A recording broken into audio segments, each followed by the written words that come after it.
Welcome back to Choices Were Made. I'm Miranda. And I'm Evelyn.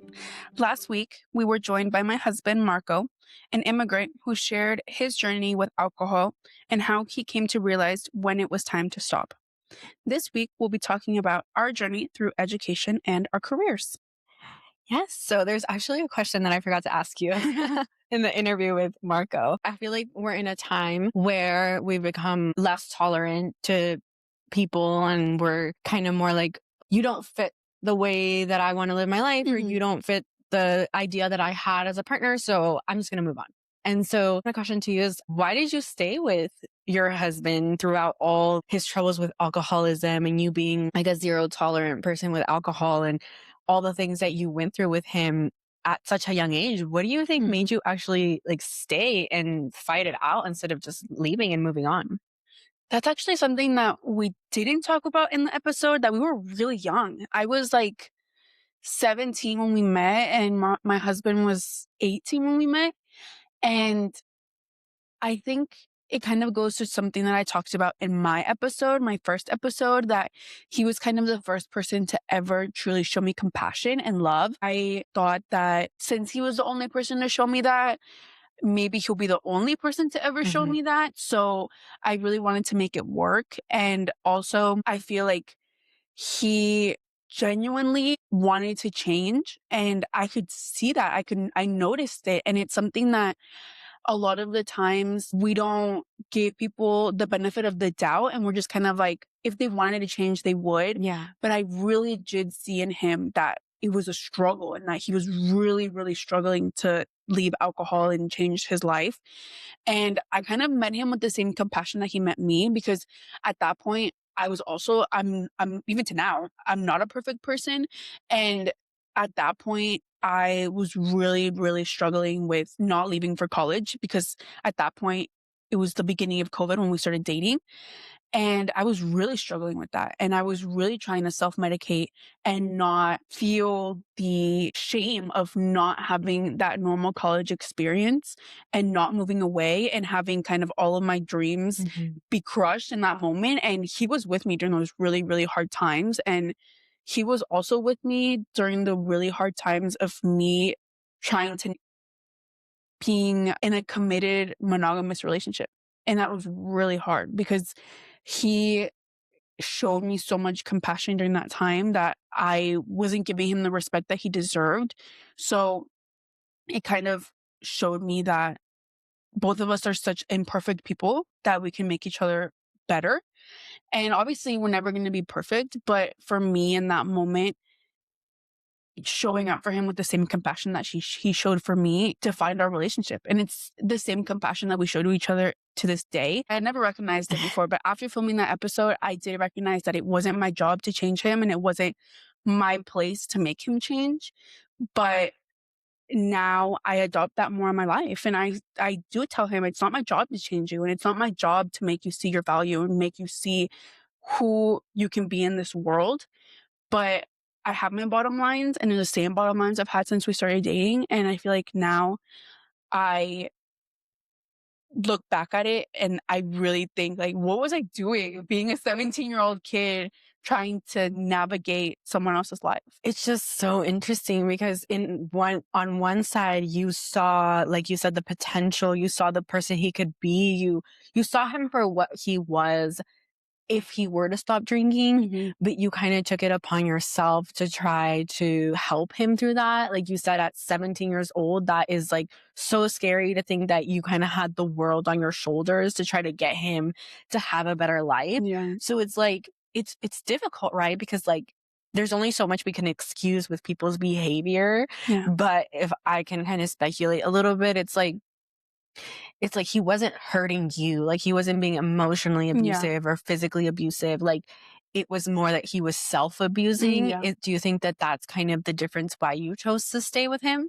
Yeah, I do think so, because I obviously, looking at it now, if he were to have been like an abusive person, like an angry alcoholic, then it definitely wouldn't have worked. And I like to say that now, but in the moment, like, you don't know. Like, there's people out there that are really dealing with an abusive alcoholic partner, and the same thing, they see the potential and they see that one day they're going to change. But for me personally, I feel like that's what helped me kind of navigate this relationship, because he has never been a bad person, and Yeah. he has never been an abusive person, and he's never been a malicious person. Things that he does, he genuinely like learns from them. And alcohol was the one thing in his life that was teaching him lessons, but he was not learning from it. And it's something that Oh, it's an it's an addiction. addiction. And exactly that's the kind of mentality that I tried to go into it with. Like, it's an addiction, and I am giving him grace,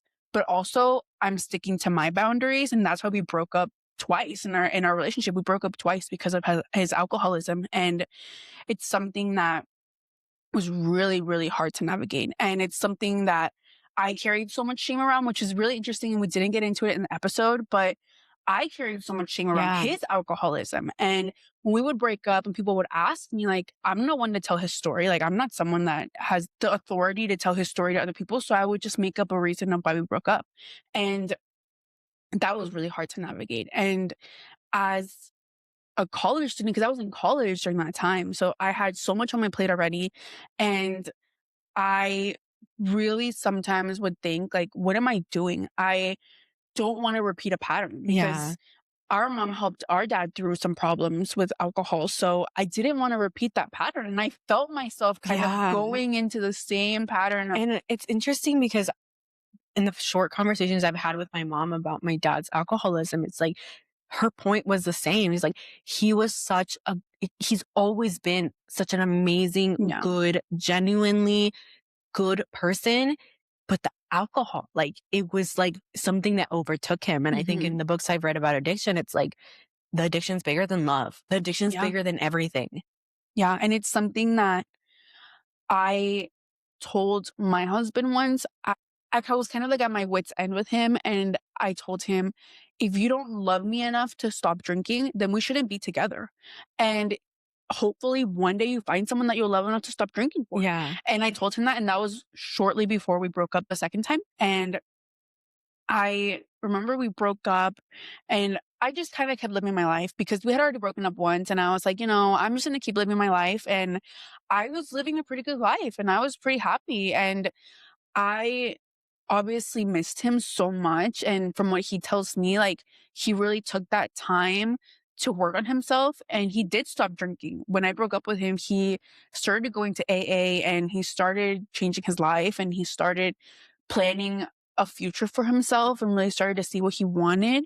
And shortly after that, I remember I had deleted WhatsApp, because that was like our only form of communication with Yeah. WhatsApp. Like, he still had that WhatsApp usage from Mexico, because in Mexico Yeah. that's all they use. So we communicated through WhatsApp, even though he lived here. And I remember I deleted the app, and I was like, I just don't need this in my life right now. So I deleted it. And that was my only way of communicating with her grandma. So I downloaded it again to talk to our grandma. And I go in, and every single day that we were broken up, my husband had written me a text message. And I go in and I read, like, it was so many. It was probably like 60 text messages that he had sent me, because he knew that I had deleted the app. Because you know how, like, when you send it on WhatsApp, you only get one little check Yeah. mark. So he was only getting one check mark. So he knew that I had deleted the app.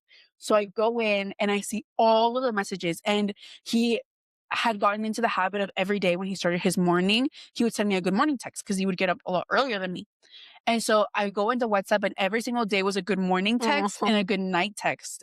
And I read through them, and it was like him basically telling me that he was going to AA, and that he was working on himself, and that he really like loved me, and he wanted a better life. So I read all of his text messages, and I was like, oh no. He got I got. So I messaged him, and I was like, I just read all your texts, and I think it's really beautiful that you're working on yourself, and that you are becoming the person that I always knew you could. And then we got back together, and shortly after that, we started our family. And I feel like it was kind of one of those things that I really realized that you can't force it. Like, Yeah. you can't force someone to change. And in any aspect, I feel like it's the same in any aspect of marriage. Like, it doesn't even go to the extreme of addiction. Like, in any little aspect, that you cannot force someone to change, and you can't force someone to see the potential that they have. And that was something that I realized during our episode, that I was really trying to force him to see himself for what he could be. But at the same time, when he was a kid, no one was telling him who he could be. No one Yeah. was telling him that he could be anything he wanted in the world. And no one was telling him that he could achieve all of his dreams. So me telling him that as an adult, like obviously he's not going to believe it. He's going to take my words as a grain of salt. But when he truly started to believe that in himself, that was when his life changed. And that was when our relationship completely changed. And it's also, I think, difficult because we come from a culture where drinking every day is so normal. Drinking until you get drunk is so normal that it's like, even to accept that you have a problem is a whole battle in Yeah. itself. Yeah. I was so proud of him on that episode because to have him get to the stage of one, accepting that he has a problem with alcohol, two, accepting that he couldn't have just one drink, Yeah. and three, accepting that alcohol is not going to play a role in his life anymore.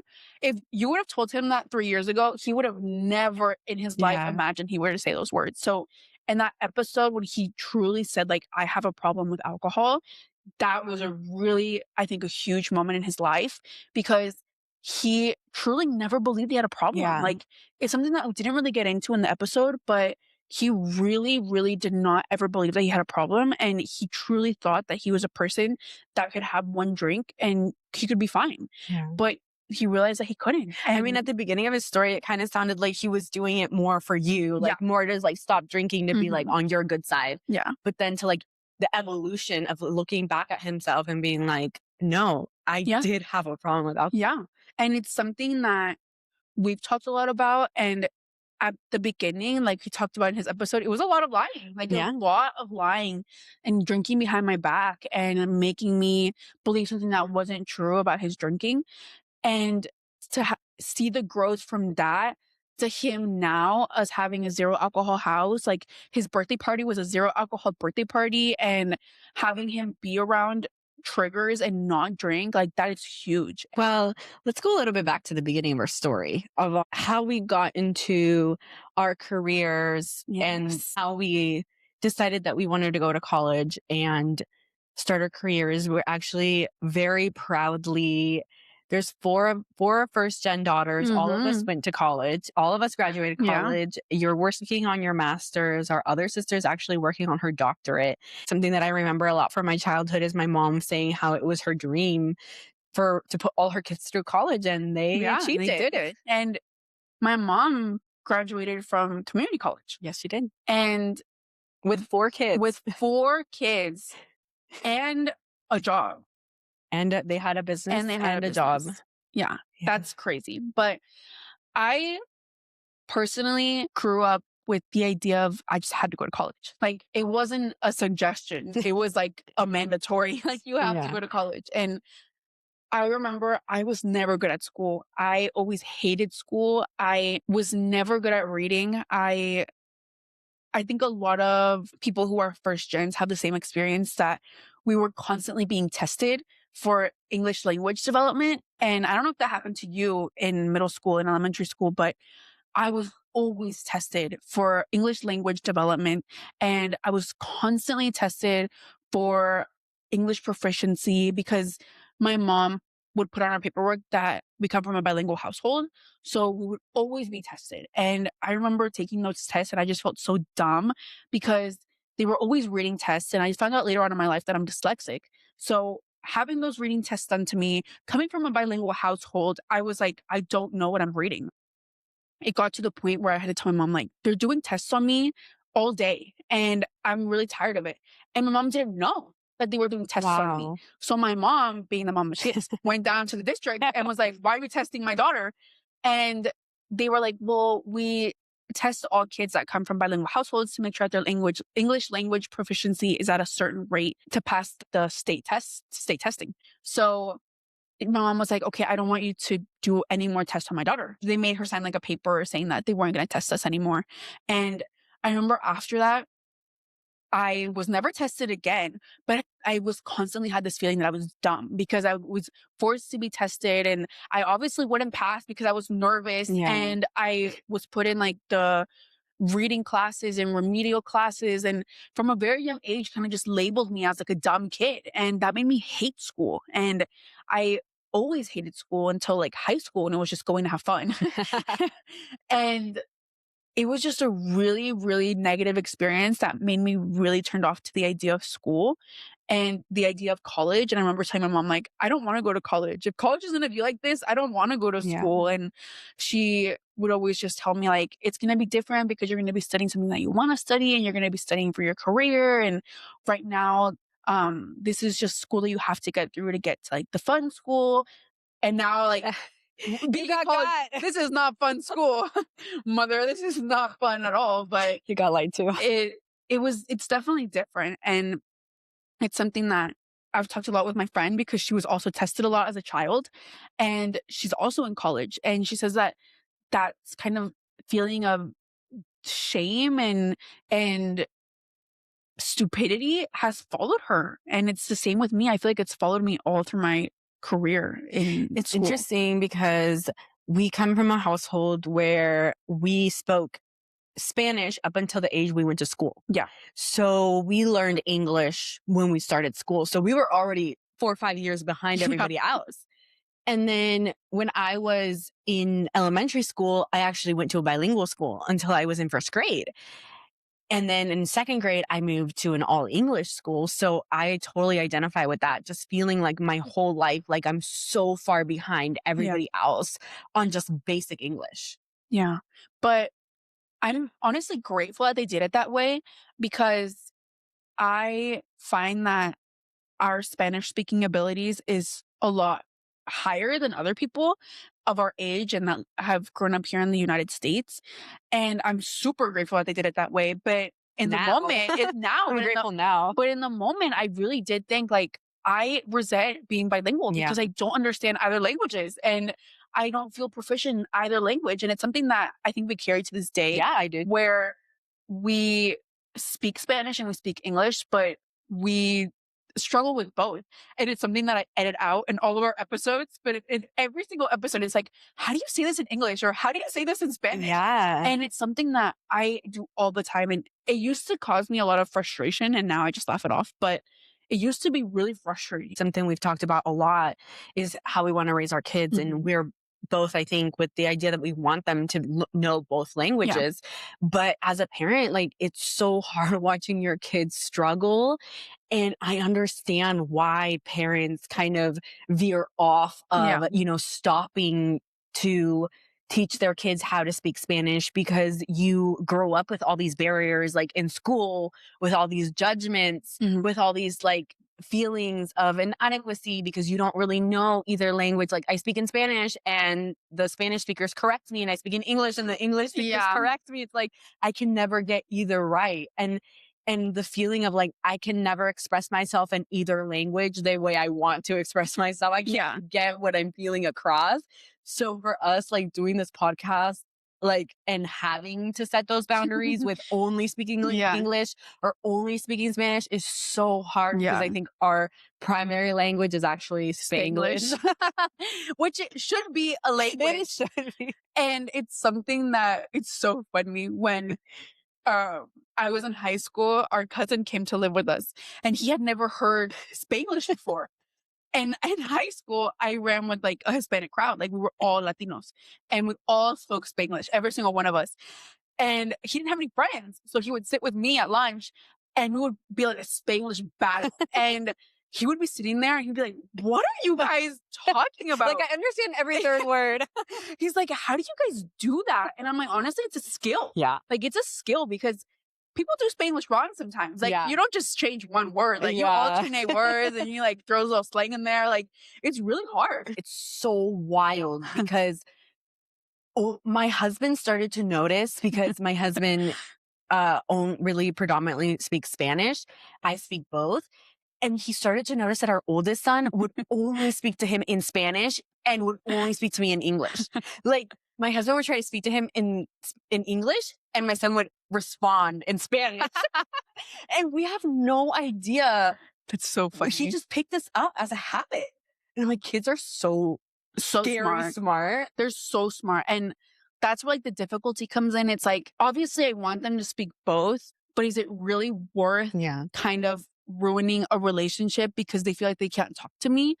And I feel like that's where I kind of remember when I was a kid and I felt really alone because I didn't know how to say things, or as an adult trying to navigate both worlds and being criticized in both, it's really hard. And Mhm. like this, I said in my episode, you have to come home to a happy home. And it's sometimes, if that means putting some stuff on the back burner, then that so be it. But it's something that I have thought a lot about when thinking about this episode on education, that that was a really big part of my life, and feeling always left behind and feeling constantly like I'm playing catch up Yeah. and thinking, why are people doing all these things so easily and it's so hard for me? And it's the same thing that I had in college, which was having this feeling of why is everything so hard for me? Mhm. But in reality, I was working, had my full classes. I was navigating a relationship that was very difficult, still having to come home on the weekends. And then when I lived at home, having to help my mom around the house, helping her cook, helping her do all of this stuff. So, like, yeah, if you're just going to college and just going to class, then you should be getting straight A's. Yeah, that's your job. That's That's your your job. full-time job. But some people don't have the luxury to have it as a full-time job. Or some people like myself, like I had the luxury, but I didn't want to because I was taught that I am so much bigger than just one thing. And I can always be working and hustling and studying and constantly doing more things and growing. And Do you think you regret not just taking a break and enjoying college for what it was? yeah, I do. I really do. I feel like the part that I regret the most is not making friends and not really putting myself out there because we went to the same college. And at our college, I don't know if it was like that when you went, but when I was doing my undergrad, there were so many activities that we could do. Like there were so many clubs and a lot of Latino clubs and Latino activities and so many opportunities to really get to know people. And I didn't do any of that because one, I had to work and we couldn't live on campus because of COVID. So I lived on campus for a year, but it really wasn't a true college experience. And if I feel like I was just kind of trying to rush it. I was just kind of trying to get it over with because my mom really wanted us to graduate. So I was like, just so I don't fall behind, I'm just going to really just rush through it. And it's something that I really do regret. And when my daughter grows up, I really want to tell her to take advantage of college because it's truly the last time you're a kid. And then Mhm. after that, you're thrown into the real world and it's scary out there and you have to really work and really um, put all of your time to good use. So hopefully if my daughter decides to go to college, I'll tell her, to take advantage of it. I think that the reason why I want my kids to go to college so bad isn't so much on the education, because I'm controversially a believer that college doesn't get you to that high paying Hmm. job. College doesn't, I mean, it opens doors, yes, but I'm a firm believer that you can accomplish great, huge, big things without a college degree, Yeah. because I feel like we're in a time historically where college is so expensive that it takes so much for you to break even on your Yeah. investment, that I think that there are times where it's not necessary. But the reason why I want my kids to go to college is because I want them to have the college experience. Yeah. I want them to make friends. I want them to be out there living their life like freely, like only worrying about them and living their best life and doing what makes them happy. And I Yeah. think more than anything, the reason why I also feel the same way, like I don't look back at college as a good experience, is because I didn't have the college experience. I just went to class and then, Yeah. I went to class and did my homework and did all of the not fun stuff. And then I was a commuter. So I had to like just Yeah. go to campus, go to class, and then I worked at this job that was about like 10 minutes away from campus. So literally my day was like in the morning I would go to work and then I would go to night school and then I would drive all the way home 50 miles. And so it's like I never got to like take advantage of all the fun stuff. And honestly, like I was so burnt out. I didn't even want to. Like I just wanted to get it done as fast as possible. Yeah. Like I didn't want to stay to make friends and it's funny because I did make two good friends from college, but I'm so antisocial and such an introvert that like one of my friends would reach out to me all the time, want to make plans, let's meet up, let's go here, let's go there. And like only one out of every 4 or 5 times she would ask me, I would actually go. And I think like I do think she kind of got sick of reaching out to me and like not really getting like reciprocated, you know? And it actually made this other really good friend in college. And she's so funny because I haven't seen her since I graduated.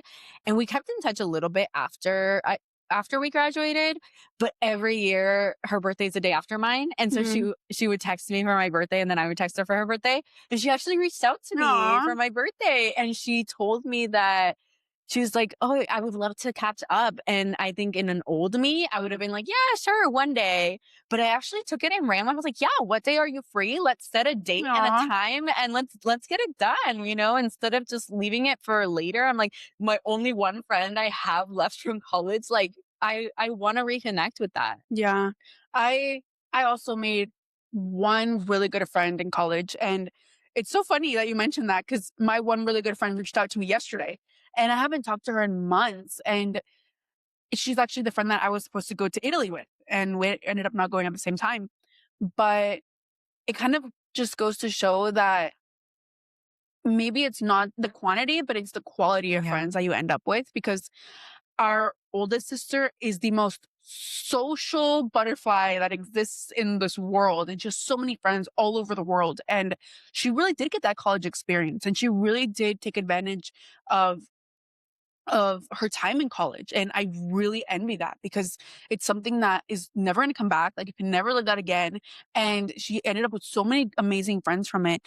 And it's just something that I really hope our kids have because I find that to be so beautiful. And I feel like it all starts with us, like them seeing us be Yeah. social and them seeing us have friends because our parents didn't have any friends when we were growing up. And then we grew up and had no friends. And Yeah. I have one really good friend and consider her like my sister and we're just together all the time. But I don't really ever go outside of that. And sometimes I want to, and other times I'm really just like, Well, I no. also feel like culturally, we weren't raised to make friends. I felt like our life was just our family, and Yeah. anything outside of that was suspicious. So Yeah. anytime, like, I just remember like having friends and being like, "Oh, can I go out with my friends?" And like, who are these people? Who are their parents? You know, what do they do? Where do Yeah. they live? And it was always so much, which I understand now, right? There's so much Yeah. suspicion around like friends, but also because we were raised to put family first always. And like Yeah. your family is your family. And now we're in a culture where you have a chosen family. So it's very different Yeah. now. Yeah. I really identify with that because my husband also has no friends. Like we're each other's best friend. And it sounds gross, but it's true. Like we're each other's best friend. And that's something that I really want to work on this year because I have my one good friend from college and then I have one really good friend from elementary school, the one that I Yeah. told you contacted me about the podcast. And she's such a good friend and I kind of just let things fizzle out because Yeah. I stop answering and I forget to answer and I end up answering like 3 months later and I'm like if she doesn't answer then it's completely my fault. But that's what I really told my husband that I want to work on because even though neither of us ever had the college experience of making friends, like it's never too late. And I scared him the other day and I was like, just imagine when our daughter goes to school, we have to make friends with her friend's God. parents. And he was like, I'm not doing that. My worst fear, like I can't sleep at night thinking about like parents wanting to do like play dates. And I'm Oh, like, yeah. I'm not ready for that. But that's honestly, that's the next stage of our life. Yeah. And isn't that scary? Like, that's so scary to think about. Like, now our kids' social life is going to depend on us Yeah. being malleable and Yes. being social with the parents. Because obviously, I'm not going to let my kid go off by themselves with anyone Yeah. else, and no one else is going to let their kids go by Right. themselves with me. So we kind of both have Well, I don't to, want to be taking care of yeah, another random kid here at my house. Like, what if something happens to them? Like, I don't, there's just so many factors yeah, that it just is so terrifying. But like having friends, I think I've come to realize is a luxury because it's so time consuming. very. It's very time consuming and just like energy consuming because I have my one really, really good friend from high school, my best friend, and I need zero energy to hang out with her. Like, we'll Yeah. just hang out and watch a movie and not speak one word to each other, and that's our hangout. Yeah. And there's other types of friends, like, you go out and you go to dinner and you go to a club and you go to a bar, and like, that makes me want to just take a nap. Like, that seems like so much energy. And sometimes I tell my husband, like, my best friend, she's a very low maintenance friend. Yeah. Like, I don't need to be constantly paying attention to her for her to know that she's my best friend. Like, we're best Yeah. friends and like, that's it. And there's other types of friendships that I think are so high maintenance and sometimes just don't feel healthy. And those are the times when I feel like, is it really worth having friends? Yeah. It's my best friend texted me, like, I texted her on the day of her birthday. Our birthdays are really close to each other. And she texted me back and she's like, we're due for our yearly hangout. We're due for our yearly dinner because like she's my best friend and I may not see her for months or up to a year at a time, but it's like knowing that she is there for me Yeah. and knowing that like if I ever need her and if she ever needs me, like we're there for each other. And like she is someone who just understands me in a way that is just indescribable. Like I Yeah. remember when I told her I was pregnant and we went to dinner and I just like told her like I'm pregnant and she's like, okay, are we happy about this or are we driving somewhere? And I was like, no, we're happy about this. She's like, okay, we're happy about this. She got on my level, but she's like the type of friend that like, if I were to describe that interaction to anyone else, it would Yeah. be like, that is insane. Like, that's your best friend. But it's like, yeah, like her knowing me and knowing that like, this conversation could go one of two ways right now. And like, where am I needing you? Where do you need me to be? It's like,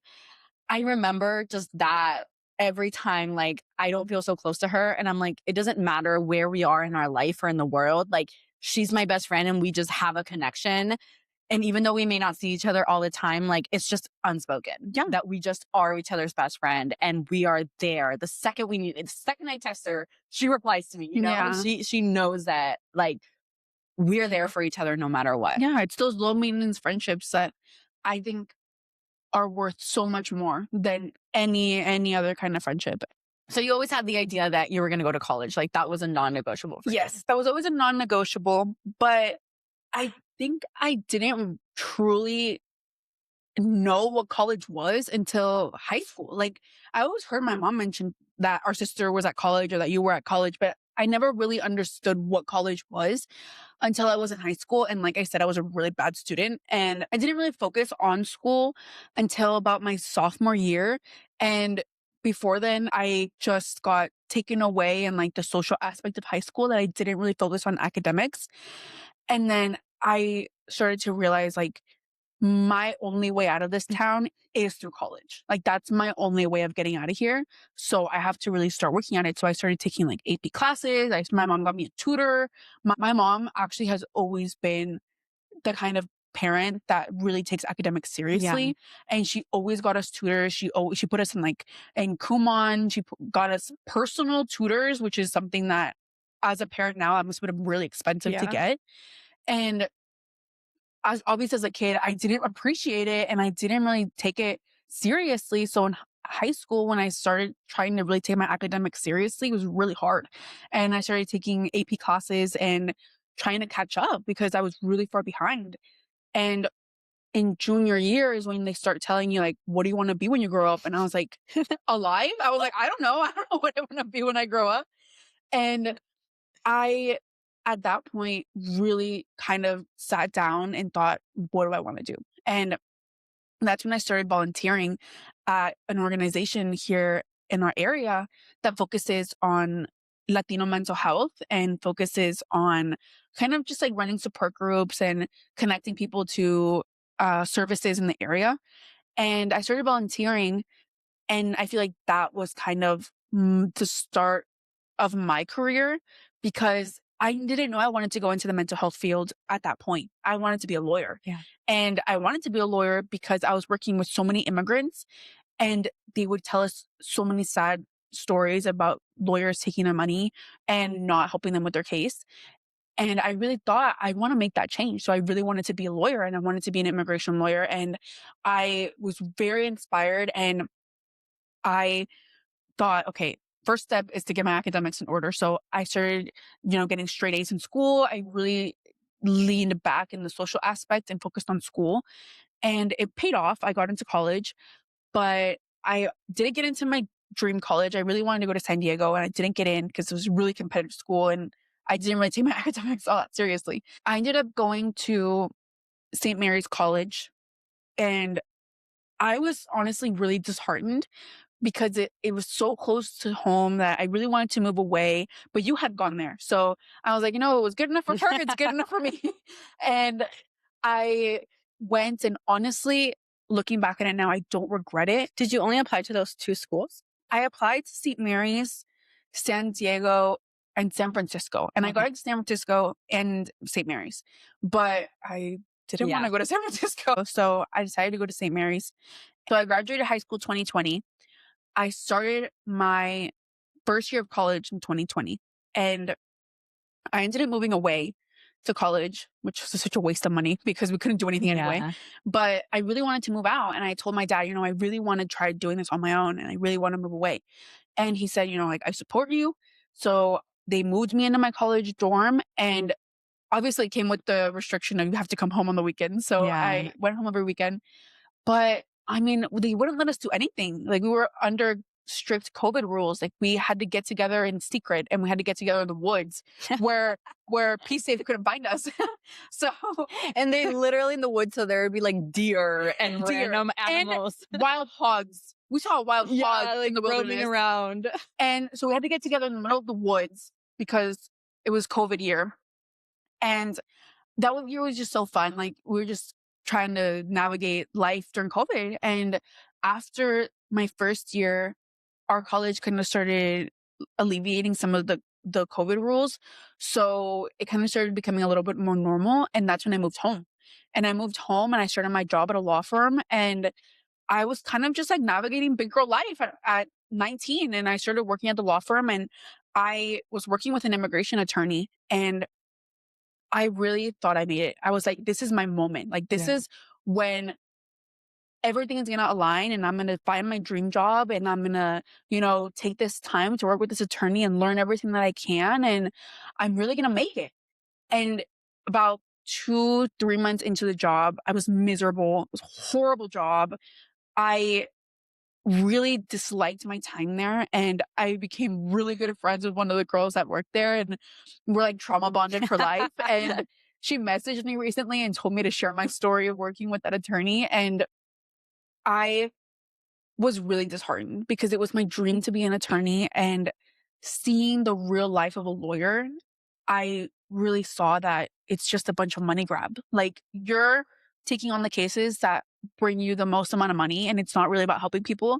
It's about keeping your law firm afloat. And I talked to a bunch of attorneys before I made the decision to quit that law firm. And I talked to them and I told them like, I'm having just a really, really negative experience working here. And I'm having a really negative experience seeing the realities of what being a lawyer is. And a lot of the lawyers said, that's the real life of law. Like the real life is that you are navigating a system that is broken and you are navigating laws that you can't change. Like you can advocate for change, but you can't change them and you have to follow the rule of the law and you can't go outside of that. And I talked to a lot of lawyers that said that a lot of it is just trying to make money because you spend so much money on law school and student loans that you're just trying to break even. Also, the money grab aspect, what was the quality of life of the lawyer? Horrible. It was a horrible quality of life. And I noticed that because her husband was a doctor, so obviously he had a super important job too. And she had 3 kids. Wow. And she did tell us like a lot of the times that it was really hard for her to navigate being a mom and being a wife and being a lawyer, especially an immigration lawyer during that time was a huge immigration shift with DACA. That DACA got canceled and a bunch of asylum seekers were coming to the United States. So it was really difficult. And I just saw the quality of life and I was like, I don't want that. Like, I don't want a job that becomes my life. Like, I Yeah. don't want to live for my job. And that was kind of when I really started to realize that it just wasn't for me. And at that point, I was in college. I was in my second year of college, and already I thought that I couldn't make my dream come true because it just wasn't what I wanted. And I was back at the beginning. I didn't know what I wanted to do with my life. And I truly do believe that I want to be a lawyer one day. I want to be a lawyer when my actual life does not revolve around being a Could be a lawyer. hobby. It I could be mean, a hobby. honestly, like my dream is for us to go to law school together I will do because that. both of our husbands own businesses. And I think I've told you, like, I want to go to law school just to pull a Kim Yeah. Kardashian and just be like, oh, you're going to sue my husband? Okay, here's my card. I'm a lawyer. Like, just to stop them in their tracks.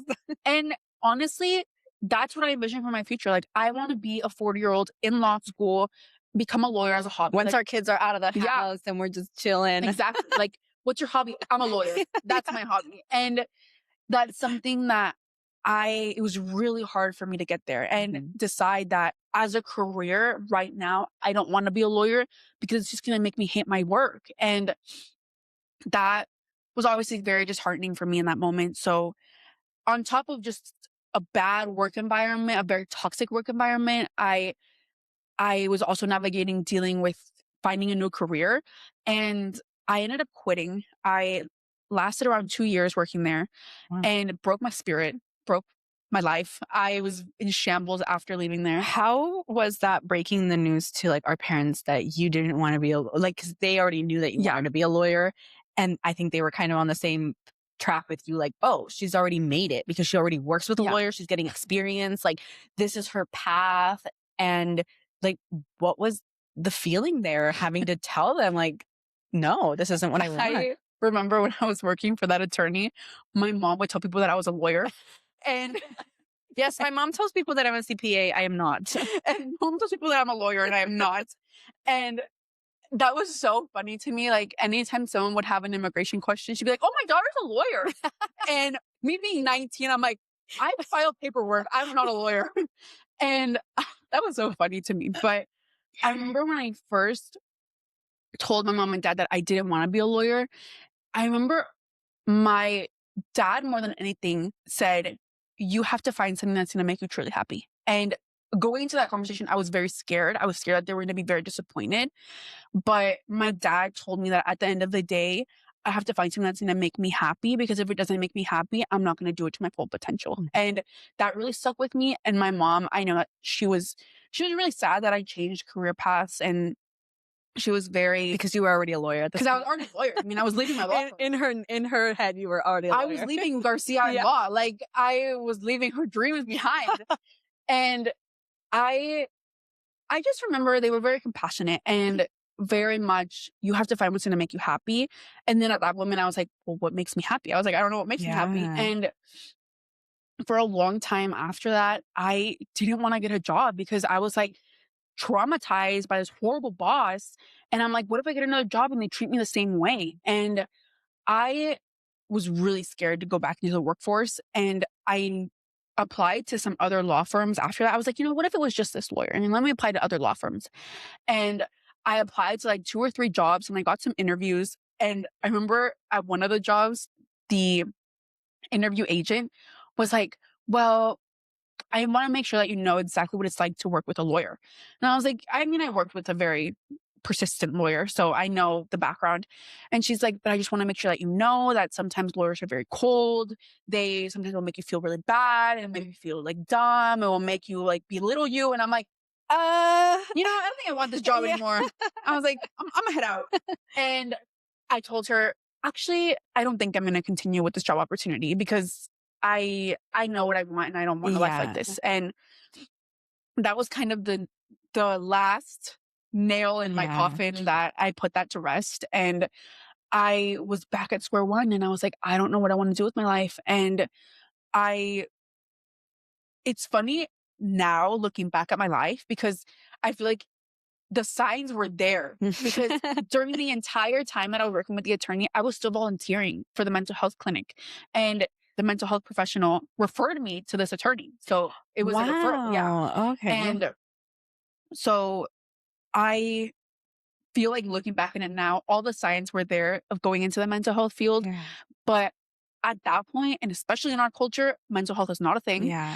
And at that point, mental health was not really talked about. Sorry to interrupt you, but there's also another point we should talk about. Like during this time was before kind of like the entrepreneur boom. Oh, yeah. There was still this idea that you go and you work at your job and you put Yeah. up with everything and Mhm. anything. And I think from what I remember, a lot of the conversations that you had with my mom about how the attorney treated you, it was so normalized. Yeah. It was like, yeah, well, you just have to put up with it because she's giving you a job. Mhm. And so it was very inappropriate to leave a job just because you were treated badly. Yeah. And that was a huge cause of shame for me because that was a huge job. Like, I was the first one in our immediate family to work at a law firm and to work so closely with an attorney. And my mom, I know she was so proud of me. And it was really, really hard to leave that job. But even even after I left, I knew I made the right choice because one of my really good friends that I made there told me, don't get stuck here. Because at that point, she was working with the attorney for about 8 years. Wow. And the attorney also treated her very badly. And I remember my first week there, she was like, don't stay here. Like, I'm going to give you like she gave me all the warnings of who this person was. And I obviously took it with a grain of salt and I was like, oh, like she's probably just exaggerating and everything she said was true. And it got to the point where I was even scared to leave. Like I was scared to quit. And it kind of goes to the same thing that you just said. Like this was before the big entrepreneurship boom. So I kind of thought if I'm going to be an attorney, I'm going to go work at someone else's firm. What am I going to be doing? Working 120 hours a week for someone else? Like, do I really want to be doing that? And at that point, I didn't think it was attainable to start my own law firm. I didn't think that was in the cards for me. So leaving that attorney, going back to square one, I really thought, what do I want to do? And what have I always wanted to do? And what I've always wanted to do is help people. What I've always wanted to do is work with the community. And that was the reason I wanted to be an attorney because I wanted to help immigrants with their immigration cases. And I wanted to give them a safe place to go and do their immigration paperwork. And it's the same reason why I volunteered for about 8 years with that mental health clinic because I wanted to help people. I wanted to work in the community. And so my last year of college, I had to write a senior thesis. And I was sitting there and I was like, what am I possibly going to write about? Like, I know nothing. And it was really hard for me to get into this mentality of writing about something that I care about because I had just gone through the heartbreak of leaving that law firm. And I was like, everything I cared about is out the window. Like, I don't know what I care about now. And I remember talking to my counselor, and she became such a huge part of my life and a huge reason that I ended up in the career that I did because she told me the first thing that I noticed about you was how much you care. And that's something that you can't teach someone. You can't teach someone how to care. And she was like, you have to do your senior thesis on whatever you want, but make it within the community and make it working with people that you connect with. So I ended up writing my senior thesis on challenges and strengths that first generation students feel in college. And a big, big part of my project was interviewing people. So I had to actually contact students of St. Mary's, contact them, ask them if they would want to be part of my study and doing 3-4 hour interviews with them and then going through all the data and seeing what correlates. And of all of the students, the number one thing that people would say were that colleges don't understand that Latinos can't just leave their family behind and they can't just leave their work. Like they have to do everything. And colleges don't understand that we come from an interdependent community. Yeah. And we're set up at a deficit because we're going into college with this mentality of we have to leave everyone and everything to be able to succeed. And then what happens? We can't leave everyone. Yeah. We can't leave everything. We can't leave our husbands. We can't leave our family. We can't leave our kids. We can't leave our jobs because we have to work. And you still have to go to a meaningless class that you have to take to graduate. To Bible class. That's the Bible one class. she's We had to talking take about. fucking Bible class. We had to take Bible classes in college. And so you're just set up at a deficit. And then what happens? You end up graduating college with no experiences because you had to go and maintain your family and maintain your household. And that is what every single person that I interviewed said, every single person. And they all said that they wish that college would see people as a whole and not see them as just someone that is going to get a degree. And when she said that, I was like, oh my gosh, I know what I want to do. And So this was when you were a senior. this was So when you I was were a senior. done with college I at was this done with point. college and I still didn't know what I wanted to do with my life. And I was like, how am I going to tell my mom that she paid for a degree and I don't know what I'm going to do with it? I really, really studied generational trauma. And that was the basis of my thesis as well. The basis of my thesis was college, but also the generational trauma that someone has to work through and get through to be able to go to college. And a lot of the people that I interviewed talked about their parents not understanding them and their parents not understanding the real difficulty of college. Because a lot of the people that I interviewed lived at home because that's the norm. You go to college, you live at home. And a lot of them said that their parents did not understand how difficult it really was to go to college. And they see homework as like, oh, well, that's easy. It's just homework. It's just studying for a test. Like, it's not that hard. Like, you're not out in physical labor doing work. But in reality, like, the mental load that school has on you is insane because at the end of the day, you're paying to be there. So you have to do a good job. And a lot of these people just talked about how their parents didn't understand, how they didn't have the language to express to their parents what they were feeling, how they a lot of them hadn't done therapy, so that they didn't really know how to navigate all of these emotions. And so when I was hearing all of his experiences, that was when it clicked for me. Like, I want to go into the mental health field. And all of my stars kind of like aligned of like all the years that I volunteered, all of the years that I heard people navigate these horrible experiences and just wanting to be there and support them and be part of the community. And all of that kind of like aligned for me. And I decided that I wanted to go into the mental health field. But before I decided that, I had already signed a contract to go to take over my boss's company for a year while she moved to Colombia. Yes, I remember this. And I had already told her, I'd given her my word that I was going to stay and take over her business. And I remember just feeling again like I'm back at stage 0. And I am a person that if I give you my word, I'm going to do it. So I told her that I'm going to take over her business while she moved to Colombia because I loved her so much. She was my first job after the horrible attorney. So she healed me. She put you back together. She put me back together, showed me what a boss is supposed to be like. And she showed me so much love and so much compassion and gave me so much responsibility. Like, I'm the first person she ever hired to work at her business on the administrative front. And having her show me the trust of leaving her entire business to me while she moved to another country, like, that was insane to me. So how old were you at that time? I was 20 years old. 20 years old. I was 20 years old and she was going to leave me her entire business. And I was very wishful thinking that I could do it. And I remember thinking, I have to do this for her because she is such an amazing person. And I don't ever want her to think that I am abandoning her. And she listens to this podcast. So I'm showing you all the love.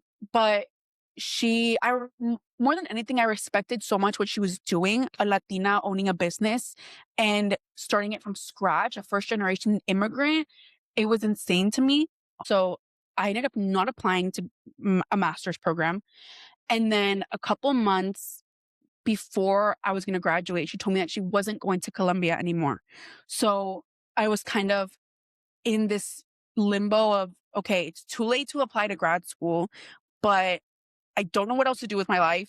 So I'm just going to wait it out. So I worked with her for a year.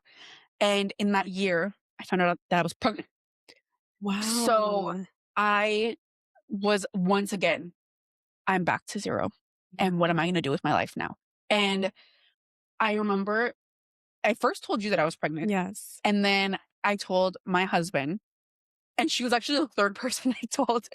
And I couldn't keep it in. I was like, I have to tell her that I'm pregnant because we'll get into it in another episode. But I ended up having to have surgery on my ovaries and my uterus. And they told me that I had an 80% chance that I wasn't going to be able to have kids.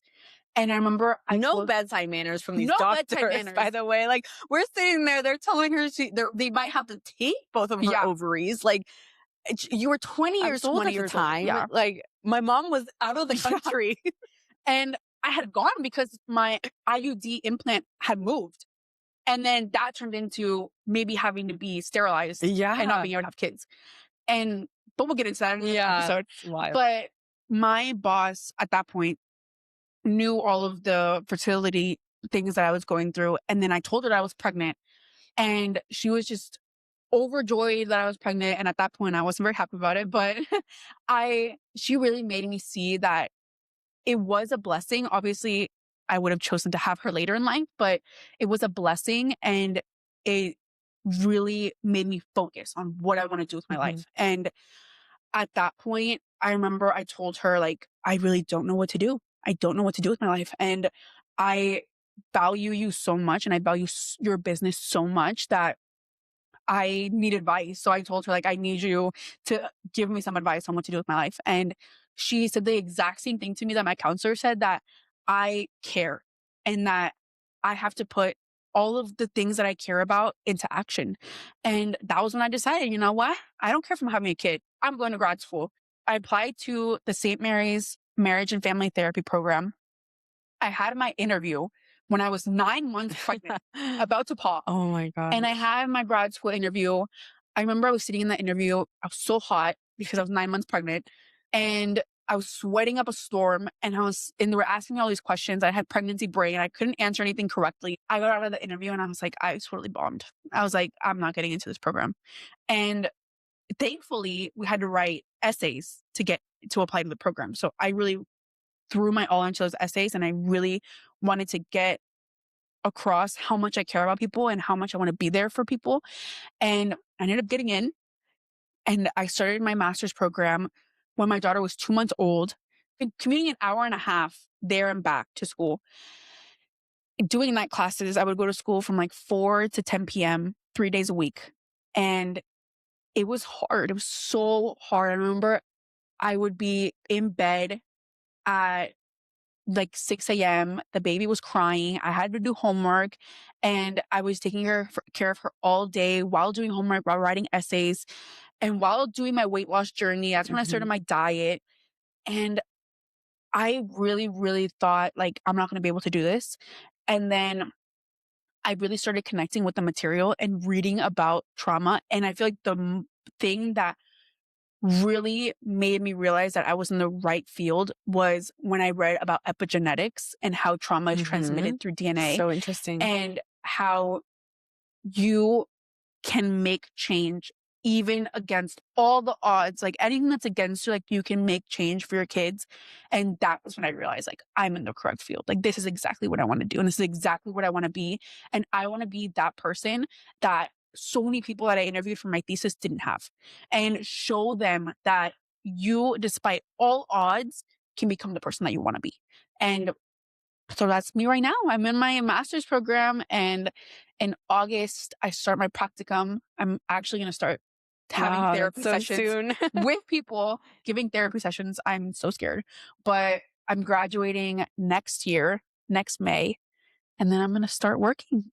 Nice. So what do you see? Do you still feel like for your future, like, do you want to work in private or do you want to work for like a collective therapy office? I definitely want to work my first 2 years because we have to get 2 years of hours. So I really want to work in community mental health. I really, really want to work in the community. And that is something kind of like my way of giving back because Mhm. the community gave so much to me and the community showed me what my dream was that I really want to give back.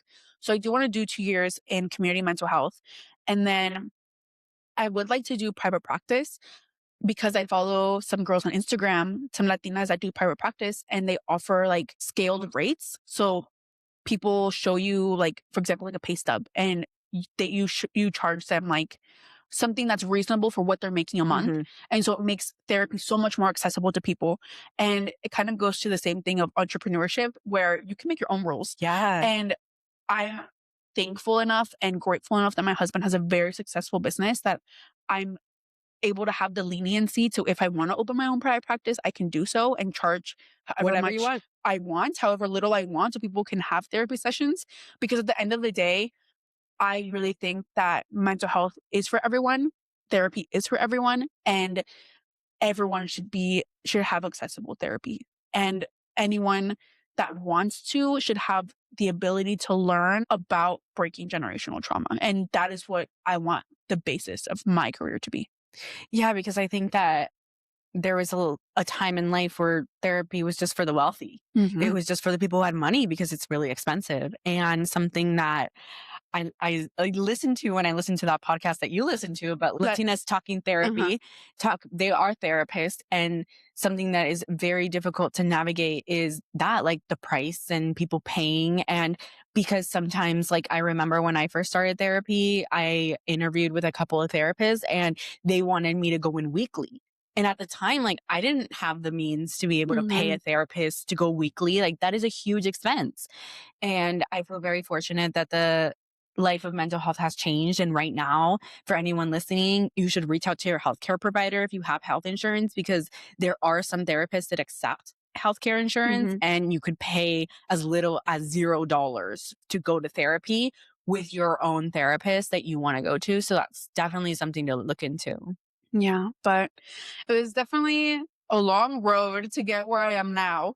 And I think my biggest takeaway of my education and my career is that at the end of the day, you have to do what's going to make you happy. Because even though being a lawyer is what I want and is what I'm going to do in the future, right now, that wouldn't have made me happy. And right now, that wouldn't have given me the leniency to be there for my daughter and be a good mom and be a good wife and just be a good person. But But let's get into your story. so our stories actually have like a lot of similarities, I think, because like I also grew up as someone who I just felt always so inadequate, so stupid. I just felt like school wasn't for me. And that's something that I understood from a very young age, that I wasn't compatible with the structure of school.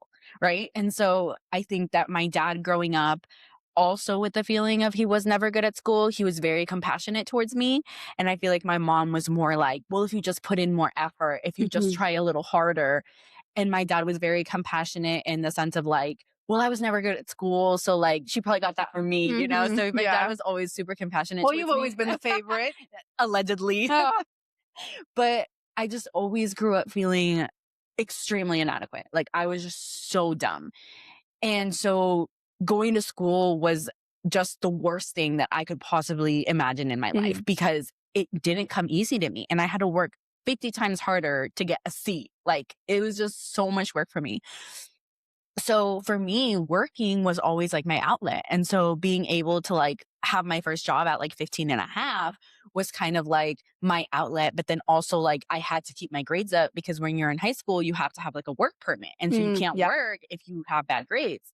So I kind of started to kind of take it a little more seriously, like just, trying extra hard to just so that I could keep my job. And so when I was about like in my sophomore year of high school, Mhm. I was just like, I just couldn't do it anymore. I just felt so lost. Like I didn't have friends. So I didn't have a community at school. So it was just really like me going to school and being miserable because I didn't feel like I was good enough to be there in the classes. I didn't understand the classes.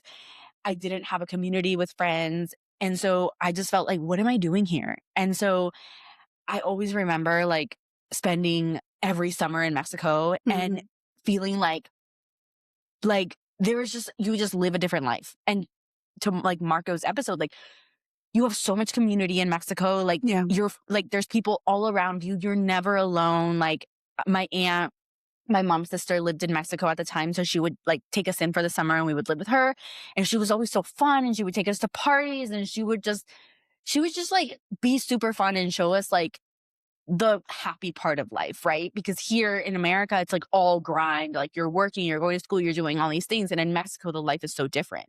And so I always had like this dream that I would go live in Mexico and I would just Mhm. live the simple life, because I think growing up with like our parents being entrepreneurs, like I saw the exhaustion and hold that it had on their life. And like, I never wanted that. I was like, I just want to live a simple life, like where I just go to work and my life is so comfortable and just simple. And so like having that escape going to Mexico, it just gave me, I mean, it gives you like the vacation goggles, right? Like you Yeah. go and like you're there and you have money to spend and so it's all fun, right? And so I always had like that illusion. So when I was about 16 years old, I told my mom that I wanted to go to continuation high school, which she was almost had a heart attack because she kind of saw it as like I was going to drop out of school. But I wanted to like finish high school early so that I could just move on with my life, move on from high school. And so I kind of brought her the idea like, what if I go to continuation high school and I just kind of graduate early and I just get to do like the courses like on my terms so I can do them as fast or as slow as I want. And she kind of heard that as like me dropping out because at the time, like continuation high school, especially the one that I went to, it had this like stigma that like, oh, the drug addicts go there or the girls who are teen moms or the people who aren't on track to graduate go to the school to kind of catch up to try to like graduate. So it was kind of had this really bad stigma. So my mom, she didn't want me to go. And to set the scene for this, like it was really hard for me to look back on this time because I remember it being the most miserable time of my life. So doing the notes for this episode was one of the hardest things I've ever had to do because I had to remember things that I suppressed so long ago. And like I mentioned in our episode, I'm off social media and I didn't remember because I have some type of memory loss that I didn't remember when all this happened. And so I had to use your Facebook to go back in time to try to piece together my timeline. And so I just suppressed so much of this part of my life for so long. And so I may not get all the dates right, but I'm going to try to piece it together as best as I can. So my mom said no. And my aunt ended up convincing my mom to let me go stay with her for a couple of months just to kind of, you know, get away. And maybe she could kind of talk to me and kind of, you know, get me back on the right path. And so I went to stay with her, but you know, she was like, you could live here, but you have to get a job. You have to do something. You can't just sit around and do nothing all day. And so she ended up helping me get a job and like that was one town over, but I had to take the bus. So I was like 16 years old having to take the bus and the buses in Mexico just kind of arrive whenever they want. And so I was just like waiting around for whenever this bus wanted to show up to take me to work. And then I would go to work and they weren't paying me. They were only giving me tips. So I could only just keep the tips. And then I would go there and it was kind of fun though, because like there was this girl there who worked there and she was really nice. And it was kind of like a little sense of community because I would kind of like go and talk to these people and it was fun. And then I would have to take the bus back home. So I would have to wait for the bus to come back and I would spend all my tips on like food because I would have to buy food and stuff. And all my tips would go to food in the bus. So to get back after a long day of work, nothing to show for it. And I ended up just kind of chilling with her for a little bit. And, you know, eventually, she kind of started to talk to me about like, okay, well, like, what do you want to do? And she was always someone who's very compassionate in my life and who's more of a realist and like about life. And she would just tell me like, you know, there's just things that you need to do in order to get to the other side. And this is just one of those things that you just need to do. And I would love to say that that's what inspired me to come back, but the reality is that it wasn't. I ended up meeting a guy while I was there, and I at the time because of what I was going through and my mental health, like I was so desperate for an attention from anyone, and so I ended up meeting this guy who ended up being extremely emotionally abusive, and it just embarked me on the worst of times, like something that I don't wish for anyone. And if anyone is listening, you are worth so much more than that. And don't ever let anybody make you feel like you're not worthy. And this guy just, he knew that I was struggling and he kind of fed on that and made me feel like I was lucky to even have him consider me as a potential person to date. And he was extremely abusive to me emotionally. And he was just a loser. Like he would smoke weed all day. He didn't have a job. And this was before weed was legal. And How old were you? I was 16. And he would just smoke all day and he would talk to all these girls all day and then say he wasn't. And it was just so much gaslighting and so much emotional abuse. And my parents despised him because they knew his family and they knew that his dad was also extremely abusive to his mom. And so my parents despised this guy. But, my parents being the people that they are, like, they were never going to tell me to do something or Yeah. not to do something. Like, they had strong opinions, but at the end of the day, I think that it's our life and they're Yeah. just going to guide us through it, Mhm. even if they don't agree with what we're doing. And so at the time, they kind of didn't really put a lot of, they really didn't put a lot of care into it because he lived far away. He lived about 2.5 hours away from me. So at that time, I decided to come back. And that's when I started working for my parents at their construction business. And my parents finally agreed to let me go to continuation school. But they also were very much like, you're not going to sit around and do nothing all day. So you need to find something to fill up your time. So at the time, I decided to go to cosmetology school. So during the day, I was going to cosmetology school and then I was doing my high school homework at night and I was working with them at their business. And so it was all fine. Like, I was going to school. It was fine. I mean, I wouldn't say it was like a passion. I think most of my life, I never knew what I wanted to do. So I just kind of tried everything and tried to see what would stick. Mhm. And so I ended up going to cosmetology school. And this might be for another episode, but while I was there was when I got my first car. And so I think my dad, he's always spoiled me more than he should. She's the favorite. No, allegedly. But he's always just kind of wanted to give me everything to a fault.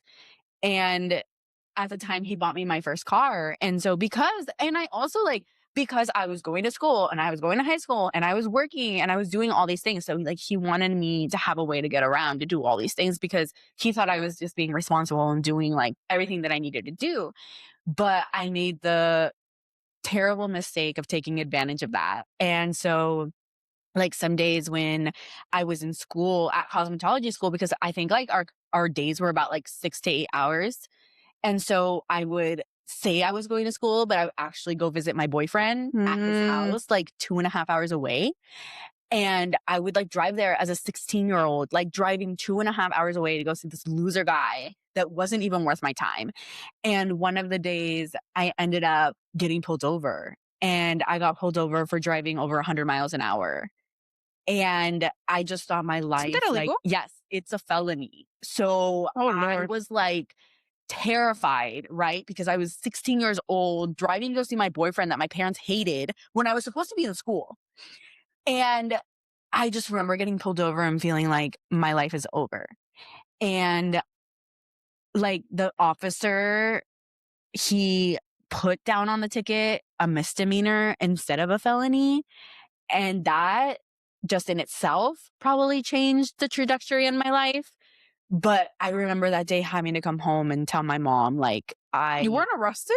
no, I wasn't arrested. They didn't take my car or anything. That's what I was saying. Like, I don't even know what stars aligned for me at that moment, but they didn't arrest me. They just told me that they were going to give me a ticket and they were going to give me a misdemeanor.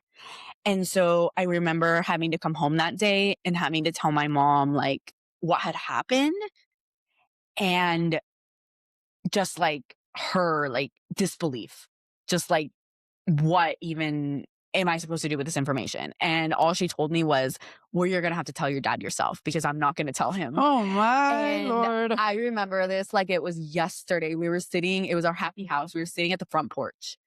And I just had to tell my dad, like, I messed up. Like, it's my fault. I knew I shouldn't have done this, but I did it anyways. And this is all my fault. And I take full accountability for it. And, my dad is not an angry person, but his expression at the moment, it scared me to my very core. And he didn't know what to do. I mean, all he could do really was take my car. And so he took my car and I didn't have a car for a very long time after that. Just like a testament to my parents and just the people that they are, even though they were so angry with me for for what I did, they told me like, we don't want this to ruin your life. So we're going to get you a lawyer and we're going to help you fight this because this is going to carry you for the rest of your life. Mhm. And we don't want this to ruin your life. So we're going to get you a lawyer, but you're going to pay for it. And Oh, my. at the moment I was like, I didn't really have a say, right? Like I was like, okay, I'm just going to go with what you're telling me because I'm obviously in so much trouble and I messed up and I don't know what to do. And I appreciate them so much for that because they really could have just let me deal with it on my own, and it would have been something that I would have had to deal with for the rest of my life. But they, even in their anger, they still were able to kind of see through the anger and help me. And I remember they made me pay like $500, which is not how much a No, lawyer that's charges you. So it's maybe for like, an hour.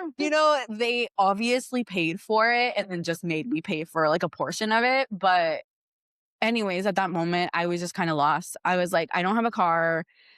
Unfortunately, that meant my mom had to drive me everywhere, which seemed more of a punishment for her than for Yeah. me because she had to drive me to work. She had to drive me to school. She had to drive me to do all of these things. And I just felt like I had let them down so much. And I remember my dad telling me all the time, because I'm not a person who gets in trouble a lot because I'm afraid to. I'm afraid of doing something wrong. But he would always tell me, he's like, Evelyn, you don't ever get in trouble. But when you do, it is the most extremely horrible thing. Like, it is the most horrible thing you could possibly imagine. Like borderline, like being arrested. Like, you don't do anything wrong. And then all of a sudden you're almost arrested. Like, I don't understand you. I can literally picture this entire conversation. And it just kind of put me like on a bad path. And unfortunately, that wasn't the end of my relationship. So I kind of still was with the guy for a little bit. It came to a time where things were just so bad that he ended up breaking up with me. And I'm so thankful for that. And I remember like I was distraught. Like I remember so vividly, like he broke up with me and I was so broken that I asked my mom to take me to go see him. Like, that is how much I was intertwined in this, like, abusive relationship, that, like, I had the guts after all that had happened to ask my mom to go take me to What see did she him. say? She said no, obviously. She was like, your dad would kill me if I take you to go see him. And I remember I just feeling like my life was just over. No one was ever going to love me. Like, I was never going to find anyone in this world who would want to be with me. And my dad, after that happened, he came to talk to me. And all of this is so off brand for our parents, by the way. But my dad actually came to talk to me and he was like, I am so happy he broke up with you. That is the best thing that could have happened to you because you are not the person that you are when you're with him.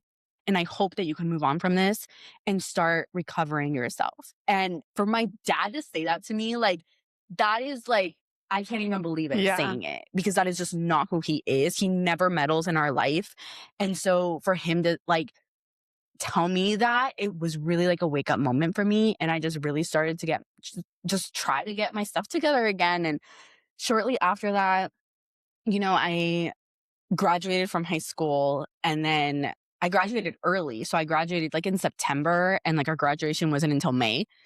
So I graduated from high school and then a month after I graduated from high school, I actually got my cosmetology license. So Wow. like I wasn't even 18 yet. I was like 17 and something months when I got my cosmetology license, passed on the first try. Nice. And I was just like happy. I was like, okay, like I thought that I was going to have a career in cosmetology and I was going to be a hairdresser and I was going to work in a salon. Like I've always been super into like hair, nails and all this stuff, into like beauty. And so I just thought that that was like the natural path for me because I didn't envision myself going to college. So at this point, before you went to cosmetology school, what did you want to be? I didn't know. I had no idea. Like, I think the reason why I did cosmetology school was because it was something that I could do simultaneously. So I guess like at that point, because I didn't know what I wanted to do, I was like, oh, I guess I'll just go into being a hairdresser. Like that was just kind of like, okay, well, I guess I'll just do that. Okay. But at this point, I was actually working with my parents and working at a small business. Like they give you a ton of responsibility. So I was like 16, 17 years old, like doing bookkeeping and processing payroll and like doing all these crazy things that I would never imagine do. Like they don't even trust college graduates to do that. Yeah. Like, so I was learning a lot about accounting and my mom was kind of trying to push me into doing accounting and go to college for accounting. But I didn't think that I was smart enough to go to college. So I didn't really give it much thought. And so I graduated from cosmetology school and I just felt again, like, I don't know what I want to do with my life. Like I have this license, but I don't know if it's what I want to do. I don't know if it's the path that I want to go. So I got my cosmetology license, and then I started working like at like salons and stuff. So I would just get like random jobs at salons working. And then my sister, about a year after that, kind of me not really knowing what I wanted to do, my sister ended up moving to Florida. She ended up moving to, my oldest sister ended up moving to Florida. So she asked me if I wanted to go with her on a cross country trip so that I could go with her, accompanying her while she drove. And I was like, yeah, like, that sounds fun. And so my mom didn't want me to go because she was afraid that if I went, I wouldn't go to college, that I was just not going to do it. Mm-hmm.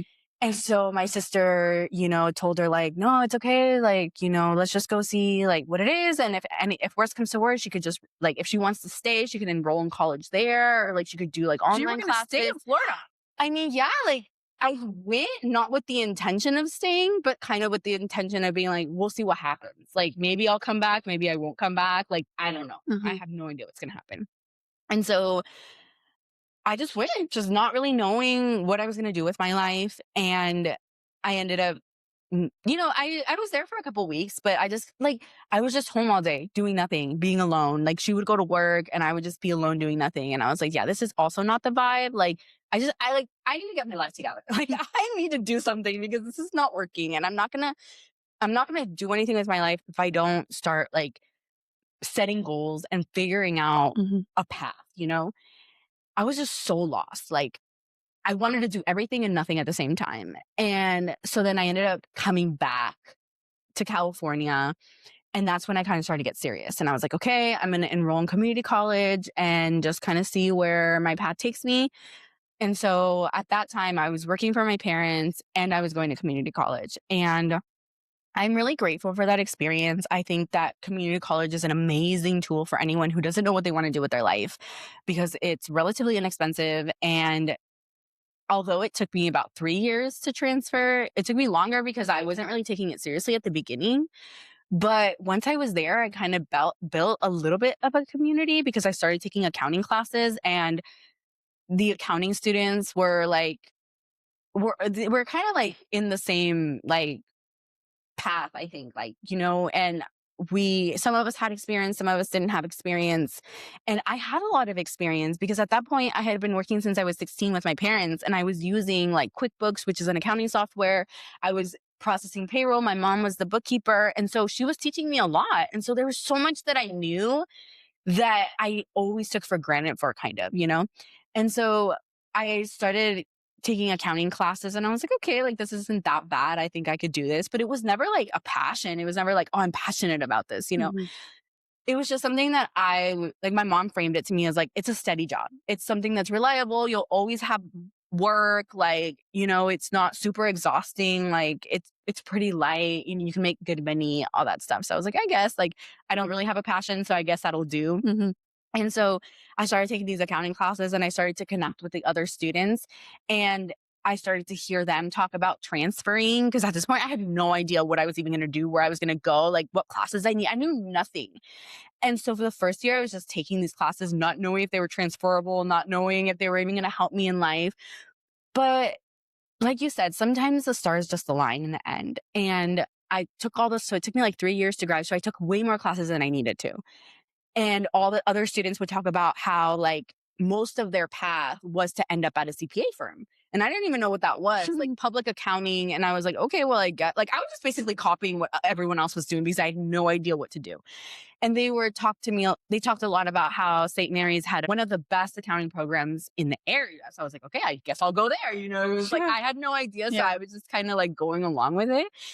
And so I ended up applying after my third year, and I ended up applying to go to St. Mary's, and I got in. Did you only apply there? I think I applied to San Jose State too. And so I think I only applied to those two. And I ended up getting in and I started working there, and I was a commuter because I met my husband when I was in community college. So when I was in university, I was already married. And so I ended up going to St. Mary's, and it was amazing. Like the classes were tiny. I think like 20 students per class. So like you can't hide. Mm-hmm. People know you. They don't just know your name. They know you. Mm-hmm. And the classes are hard because they're so small and they're so intense. So I was still having a lot of difficulty with, maybe one day in the future, I would like to get tested for some sort of learning disability because I have such a hard time with traditional school. And so I think for me, even though I didn't know what I wanted to do with my life, I knew that I didn't want to go to school, but I felt like it was like I had to go to school. So I'm just going to do it so I can get to the other side and just join the workforce. Because in the end, all I wanted to do was work. And I didn't want to go to school, but my mom made it such a priority, something that I had to do. And at the time, I thought like, well, just let me do whatever I want with my life. But now I'm very grateful because I think that going to college for my career, it has opened a lot of doors for me. And so when I was in college, I ended up my first year there, I ended up interviewing to be an intern at this CPA firm, at this public accounting firm. And they only had one intern at the time. So it was just one person. And I ended up getting it. And I was so grateful for like that opportunity because when I was there, I never even knew what public accounting was and I never knew anything about the field. And so working there, I ended up being able to work like one-on-one with one of the tax managers. And she was just with me one-on-one, teaching me everything, teaching me about taxes, teaching me how to use the programs and the softwares. And after I finished my internship there, they actually offered me a part-time job as a bookkeeper because I had experience as a bookkeeper. And so they told me like, oh, while you're in college, you can work here as a part-time bookkeeper. And that way you can get a little bit more experience in the public accounting world. And at that moment, like I felt so grateful for the job that my parents had given me because like that was like unheard of, like to get like a job at like while you're still in college, a professional job while you're in college, right? And How old so were you at this point? it's about 22, 21 or 22.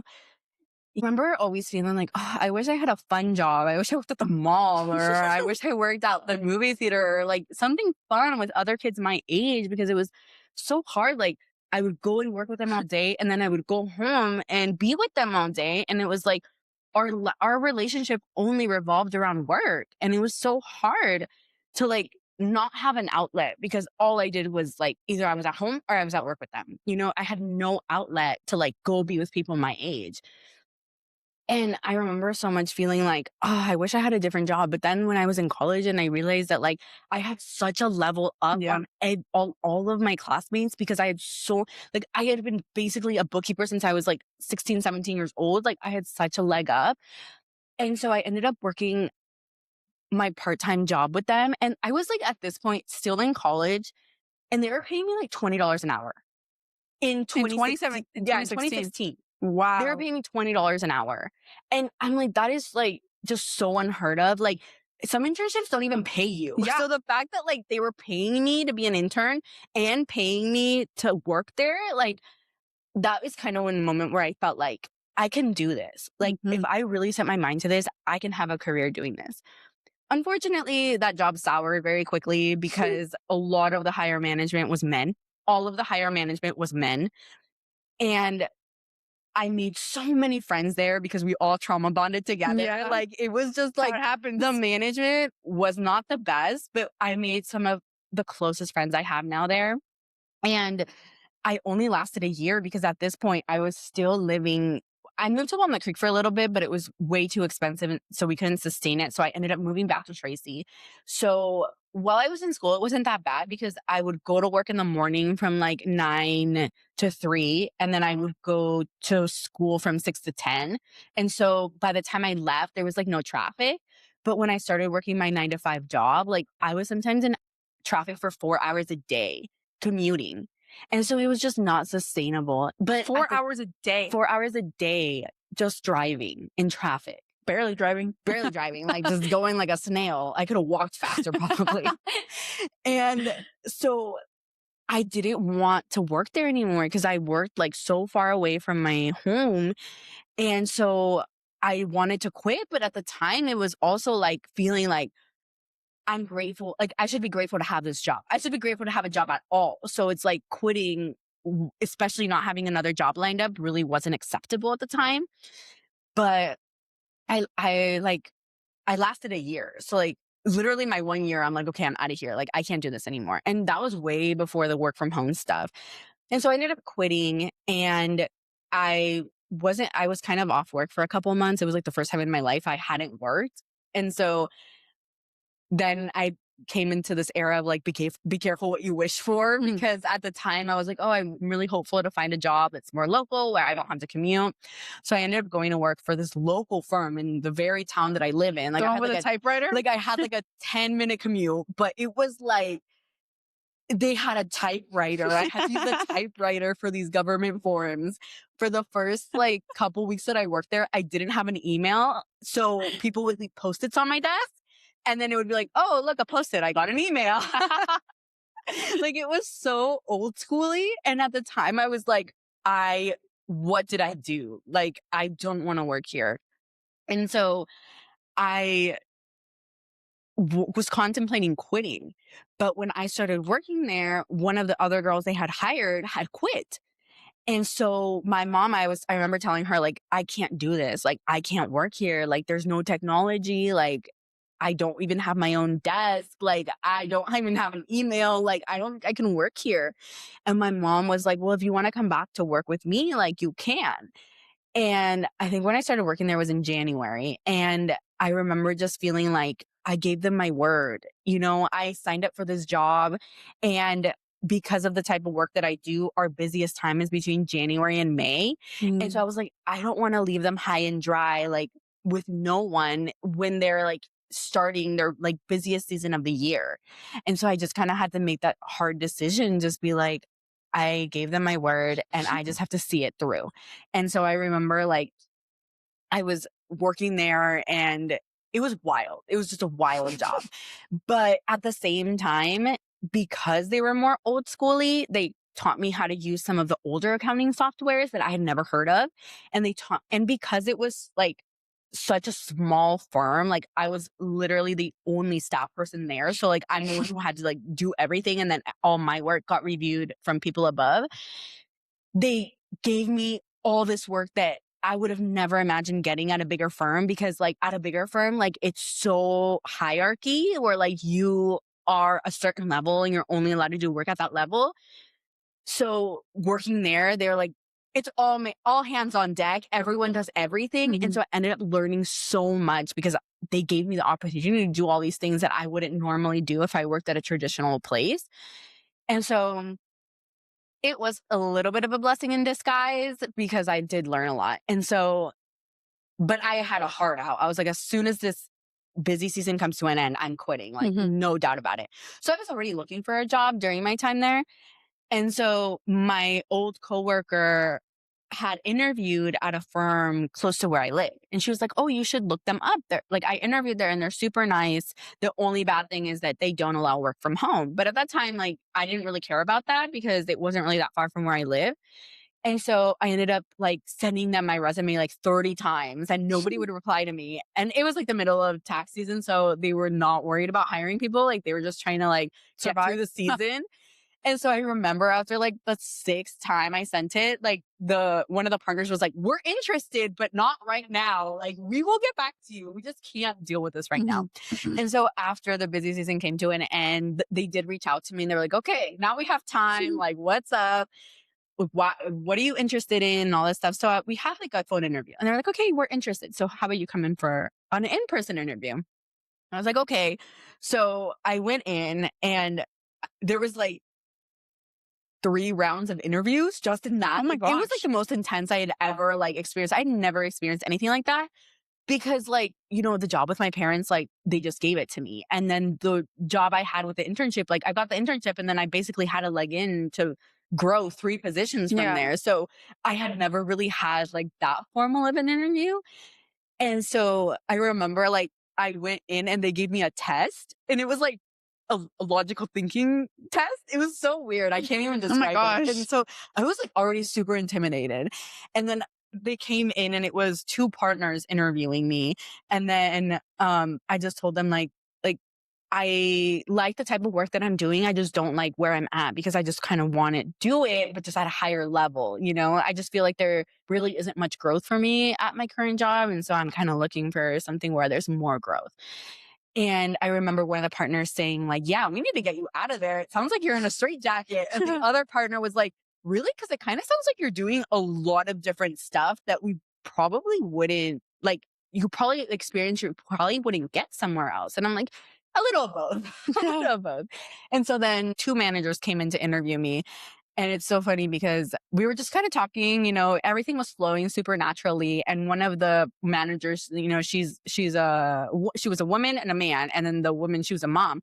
So we are just talking about like life and stuff and about like, where do you live and where do you go to college? And she was like, oh, do you have kids? And then the guy was like, you're not allowed to ask her that. And then I just laughed and I was like, well, I'll just, I'll offer up the information. No, I don't have kids. And he was like, no, you don't have to answer. And I'm like, it's okay. I'm not offended. He's like, we got sued. Yeah. I was like, now we have to hire her. And so she was like, oh, I'm so sorry. It's just, I'm a mom. So I was like, always like ask people if they have kids. I'm like, no, I'm not offended at all. So then they interviewed me. So then this other woman came and so it was like this woman and one of the partners was like, okay, give her a tour. And then once you're done with giving her the tour, bring her back to my office because I want her to see the big bear. Because one of the partners in her office has like a 6-foot bear, like stuffed bear in her office. Not a real one, but like a stuffed animal bear. It's huge.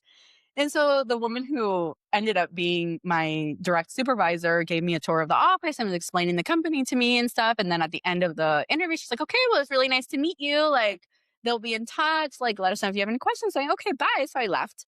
I went home. And on my way home, I get a call from them. And they're like, did you leave? And I was like, yeah, the lady told me like that you guys would be in touch. He's like, no, we wanted to offer you a job. Can you come back? Oh my gosh. Like, okay, yeah, Look I'll at come you. back. And so I came back to the office and the guy was so funny. He was like, here's $5 for your gas. And I'm like, I can't take your $5. He's like, no, please take it. Like, she should have brought you back to the office. Like, here's your $5 for your gas that you This wasted. sounds like an episode of The Office. I know that you wasted to come all the way back here. He's like, it could be your story of how your career got started here. And I Oh, laughed. that's so It was so funny. cute. And just like everybody there is so nice. It was amazing. So I ended up accepting the job and I started working there. And the way that the industry that I work in is so difficult because even if you get the job, it's really hard to actually get people to trust you to do their work because the way that we work, all of our time is billed to our clients. So if we're not efficient, our clients get overbilled and then they get angry. And so you have to really build a reputation as someone who is like efficient and someone who doesn't waste time, right? Who takes their job seriously. And so even though I had started working there, nobody knew me. So nobody trusted me. And so I was just sitting around for 6 months, just doing admin work and stuffing envelopes and just doing the most random tasks that had nothing to do with my job because nobody trusted me. So I ended up sitting.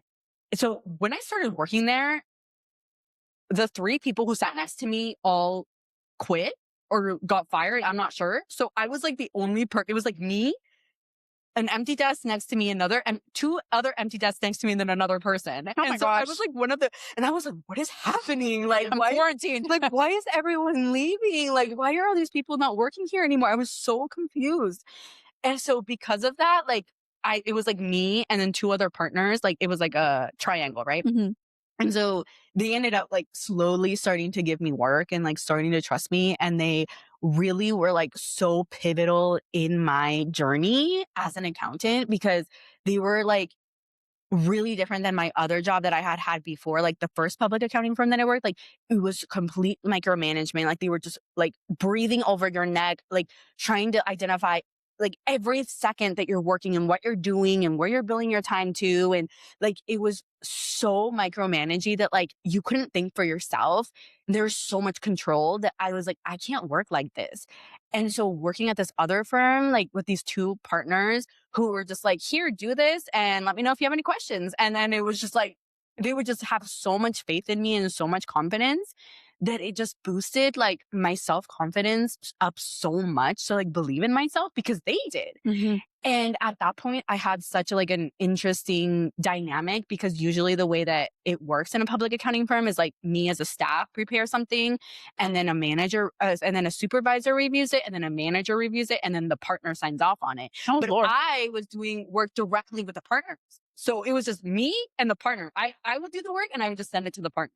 And it was so scary because I'm like, what if I made a mistake and they're going to think I'm stupid? And it just, but they were so kind to me and they were just like, yeah, just if you have any questions, just let me know. And they never made me feel like I wasn't worth their time, or like, oh, how dare you waste my time asking me questions? I'm the partner. They Mhm. never made me feel that way. And so at that time in my career, it was like me working with those two partners and then one direct manager who would give me work and who really like guided me through my career and like what I wanted to do. And so I started working there in like 2019. And so a little less than a year after I started working there, COVID happened.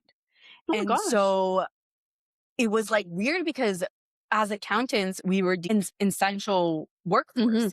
And so we still had to go to work. And so we were trying to navigate this world where like, how do we do this safely? And so there was so much changing. And so at that time, they were forced to let us work from home. So there were times where like we didn't really know how to do it. So I was lucky enough at that time to have already like kind of had my set work. And so they would let me work from home a lot. And so during that time, they kind of started to like have a lot of faith in me and realize that like I was really efficient when I worked from home and I was able to get my work done and they could trust me. And so at this point, I was still a staff. Like I was like the bottom of the barrel at this point. And they had so much trust in me. And so after COVID had happened, I had asked them like, can I permanently work from home like 2 days a week? Because like I can do it and I can like do it responsibly. And they were like, yeah, totally. Like we trust you. And like we can see that like you take the job seriously. So like, yeah. So like being like a bottom of the barrel employee there, like they trusted me enough to work from home. And so it really set the stage for me to just succeed there so much because from the very beginning, and I told my manager this recently, I was like, I feel like the career that you go into is so dependent on those first people that you interact Yeah. with. And it's like at the other accounting firm, I had such a bad experience that like if I would have just like not given it a second chance and just been like, and not and like kind of quit there, I would have never had the opportunity. But then if I would have started at this new firm and I would have gotten the same bad experience at the beginning, I would have just Yeah. like not even given it my time of day.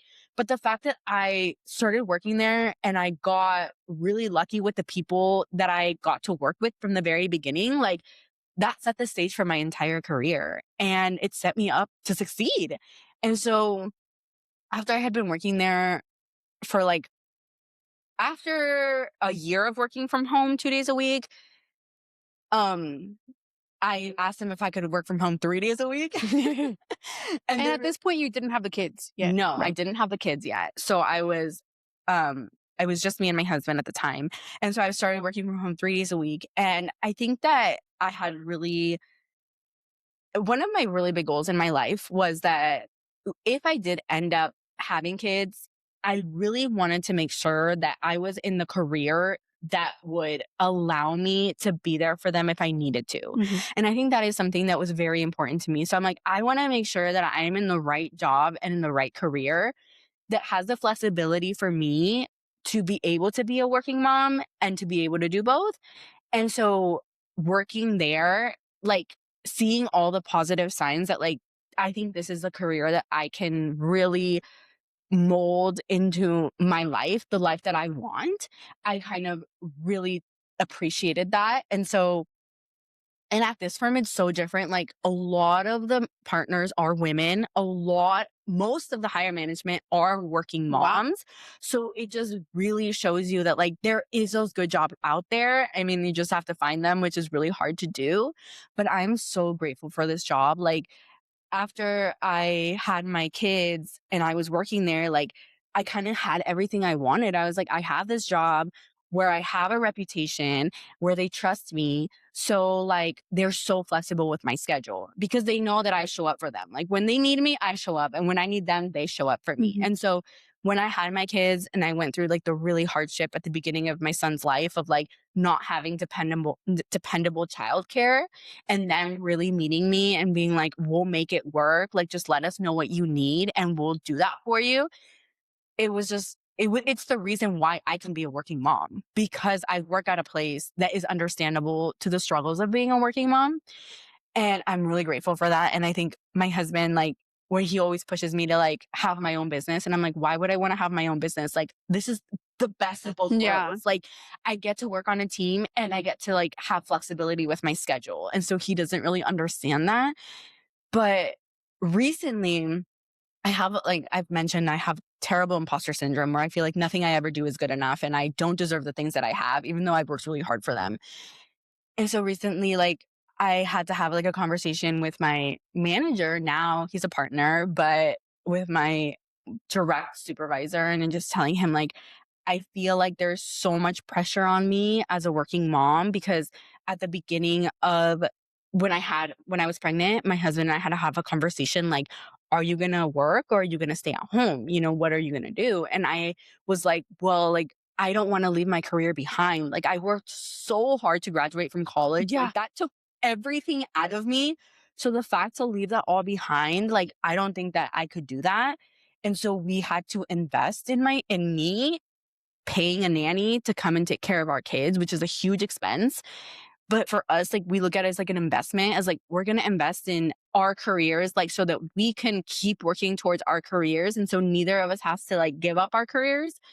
But it's also really hard to find reliable help. So for a long time, it was like me trying to do like everything and trying to show up, even though when the nanny didn't show up. And so I had to change my work from home days. And sometimes I was go to the office just for 4 hours and then I would have to drive back. And it was so chaotic. But, you know, I remember telling in my last like review, like telling my reviewer, like, I just want you guys to know that, like, I'm so grateful for this job and I don't want you to feel like I'm taking advantage of it. But there's just, my life is so chaotic with the kids. And being that my husband is the breadwinner and he's a self-employed, like, when he has to work, he has to work. And I'm the one who has to kind of like make up for it.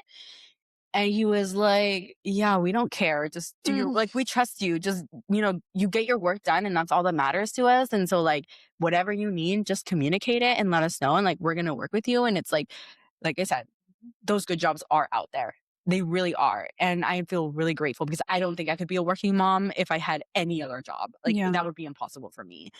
And so most recently, I've just kind of had to have that hard conversation with myself of like, what do I want?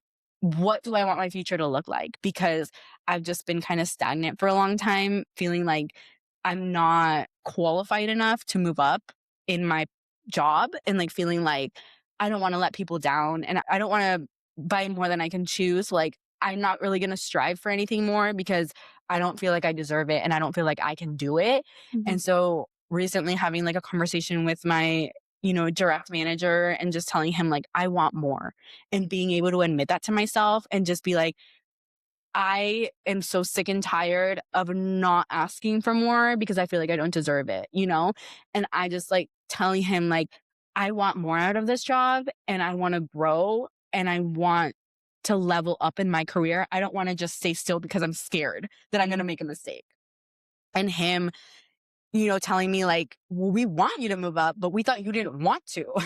So just like hearing that and being like, I'm the one who's standing in my own way to level up because everyone else believes in me, but I don't believe in myself enough, is just like insane to me. So I'm really hopeful for the future. And I think that like I'm pursuing a lot right now, more than I ever thought that I could. Yeah. And we both have so much going on, but busy in a good way.